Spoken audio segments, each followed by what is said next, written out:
this year. Yeah. We're gonna go ahead and move on to these can't miss games. My producer, aka my fiance, is texting me, so getting close to that time. Going. So we want to get into some of the can't miss games of the 2022 season coming up. We know there's a lot that if you're a fan of a certain team, obviously with Michigan, there's some serious ones we're going to talk about later. We're going to leave that for the end. But there's also a bunch of early ones that I definitely wanted to talk about. Let's start off. Anthony, you're in the comments. What do you guys think? Georgia, Oregon, week 1. That's a good way to start the season. Yeah. Now we know Oregon has a new coach. We know also they have Bo Nix, he transferred from Auburn. Right. They lose Crystal Ball, but they still have a good, it seems, culture. We talked about Noah Sewell. Can they Thibodeau too? Right. Can they match up against a team that also lost, like Katie, like you said, 15 players, starters to the draft? But they're loaded. Right. But who's able to reload? Can they realistically stay on that level with them? Georgia will win that game. To me, and my guy Alec isn't gonna like this. He's an Oregon fan, as we saw with that first comment there. But this is that game that's gonna say to everyone that Georgia's not gonna miss a beat this year. I think Georgia absolutely slaughters Oregon. Me too. I don't think it's close. Yeah. I don't think it's close. The dogs are gonna eat the ducks. Yeah, and this is gonna shoot if our rankings were right there and Georgia sits at 3, that's gonna shoot them right back up to 1. Yep. Right where they should be, if you ask me. Georgia's the team to beat this season, unfortunately. Absolutely. No. Mr. Handy, your team is the team to beat. Yeah. Oh yeah. I could definitely see that one. Another one that is catching a lot of people's attention because of one of the quarterbacks is the Heisman hype. Miami, Texas A&M. How are you guys looking at that? Man, Van Dyke's in there, but Texas A&M is top 4, top 5 in the country. What do you guys think? I think this is a sneaky underrated game. I think this is going to be one of those games. Texas A&M is a lot like a lot of these other teams where they have that game that's a lot closer than it should be. Yeah. Normally it comes against one of those guys that are teams that might be Div 2 talent-wise, that kind of thing. But I think Miami's going to come and punch them in the mouth here. I think A&M's going to hold on and win. But I think if this game's a year or two down the road, I think Miami actually takes that game. But it's going to be Mario doesn't quite have that team yet. Yeah. It'll be a close one. It'll be one of those that you're going to want touchdowns, but you might get field goals. Yeah. One of those. Defensive battle, yeah. It's going to be it'll be a gritty game. Yeah. But I think A&M will win it. Yeah. And I think it's to your point about that A&M, they have Jimbo. They have a coach. They have a culture, but they also have their recruits and their guys. Cristobal doesn't have any recruits yet at Miami. He's playing with somebody else's team, essentially. So when he, like you said, in a couple years, I think he'll be good. I think he'll have his team with him. The other game I want to go with, and then I'm gonna send it to you, Alex. The other game I want to go with is what I mentioned earlier: Coastal Carolina, UVA. This one, in my opinion, if it doesn't go 45-44, then it's gonna be a bad game. You know what I mean? Because it's just something that you're expecting a shootout. These two are top tier quarterbacks.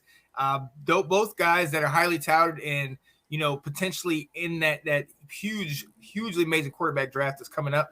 So I am so eager to see this one because I'm not looking for any defenses. In fact, I don't want any defenses. I just want teams to get torched back and forth on this one. So that's one I'm definitely focused on. Alex, I'm coming to you. What are some of the games that you're interested in? So I've got 3. I mean, obviously the team down south is always there. Oh yeah. That team? Yeah. The in-state rivalries there playing Halloween weekend. I think that's going to be an awesome game. Oh yeah. I'm trying to get to that game. Actually, I'm trying to Oh. plan a trip that weekend to get down to that one. We'll see if it actually works out. Oh yeah. And then my third one has nothing to do with Michigan. It's that Alabama A&M game. Oh, that's the one I'm most excited for. Yeah, all this talk all off season between Jimbo and Saban, and it's like last year. I was really excited for that Ole Miss Alabama game because it was so heated between Kiffin and Saban, and I don't know if you guys remember the pregame stuff there, but they're trying to interview Lane Kiffin, and they ask the first question, and he cuts the lady off, and he's just like, "Just get your popcorn ready," and throws the headset. Yep. I was like, "Oh boy, here we go!" And It's that on. kind of feel already. Like, Yeah. I'm circling that game 5-10 times. Like, Oh yeah. Oh, I like that. Oh, for sure, man. I cannot wait to see that one just because there's so much going on in the off season, like what you were talking about. Oh man. I think that one will be the best game in college football to watch this season because there's so much beef going into it. Mm-hmm. Yeah. And Kirby Smart's going to do everything in his power to beat him. Jimbo will. It's going to be fun. But Jimbo will, yeah. The one game I love is always the Texas-Oklahoma game. Yep. Yes. That is a staple game to watch. It's played on neutral field. I love the Red River Shootout. Yes. And I think it'll be interesting without Lincoln Riley as the coach. It's such a different feel of the game this year. Yeah. It's kind of been back on neutral ground where I think Texas can win it. Yeah. You got Sark versus Brent Venables, a defensive guy versus an offensive mind. It's going to be interesting. And that one, it did not disappoint a year ago. And no, it did not. It won't disappoint this year. And of course, I'm curious about the game, as we call it in the Big Ten. The game. And Harbaugh's coming. Yeah. Harbaugh's coming. This is the year we beat Michigan State and we beat Tucker. How many wins do y'all have against them? I said this is the year, Sean. I'm just saying. Oh, that guy. Yeah. Yeah, I really hope for that game. I'll be curious to see some of the ACC games, Sean, to be honest with you. I cannot You have a very interesting conference with NC State and North Carolina, Wake North Forest. Carolina. That game. Yeah. I'm very eager to take a look at what we have in ACC. Miami, North Carolina, North Carolina State, Wake Forest, Clemson. Like we have Pittsburgh.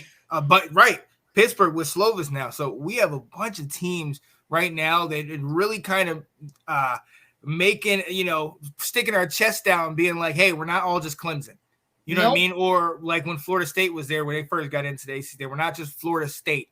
You know what I mean? We are a lot of other squads. So let's see. I'm hoping we put up some numbers this year and shock the world. I hope so too. That would be. I think it'd be a good season for us.